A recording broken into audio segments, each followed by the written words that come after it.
You'll have to excuse my voice. I'm going through a head cold right now, so it's in and out. So hopefully you guys can hear me and the volume's just fine.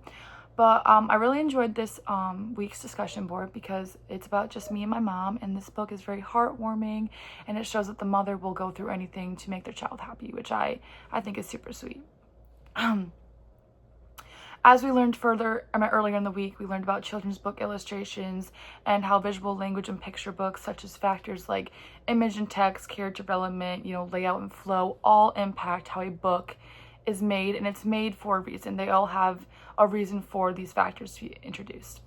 And just me and my mom, we learned about the relationship between image and text, which we allowed in the article was how the illustrator writes text to allow the author to develop more creativity, allowed humor in the book. When we have image versus text, you might have a showing of a certain action being shown, but then the text doesn't really show that, so you can kind of be more creative with it, and the reader can kind of find a way to connect with it personally, which I think is cute.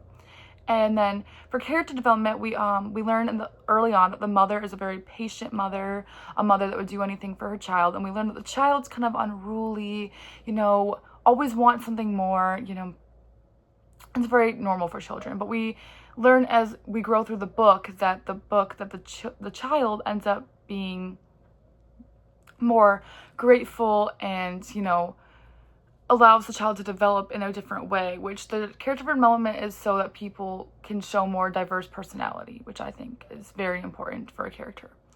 The layout, we learned so it keeps the text from overshadowing the plot and interfering with the scene. So for instance, like if they had the text in the middle of the action, then you wouldn't be able to see it, or if you had the text on the very top but you kind of covered a certain specific part, then that would not be good because you would interfere with the book. So layout's very important. So you have to make sure that the picture follows with the text and the text follows with the picture, so they're not getting confused on which is which. Sorry guys.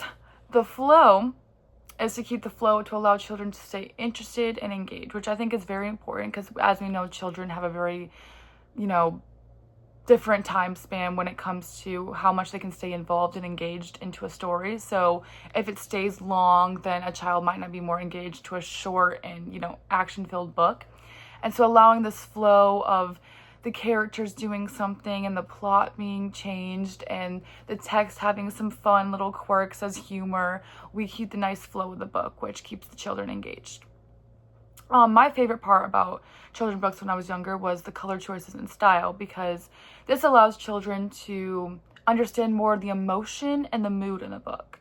So, in this book, for instance, just me and my mom, we had more of the heartwarming, the loving feeling, and we had bright colors and they were happy colors, and that was more of the emotion of the book versus like a book where it's dark and gray, you feel more of a gloom emotion. So I think it allows the overall feeling of the setting of the book to be made, which is very important. And the style of the way that they put the colors, to show the child that this is how this emotion's portrayed and this is how we're showing it by what colors we're using, which I think is a good thing.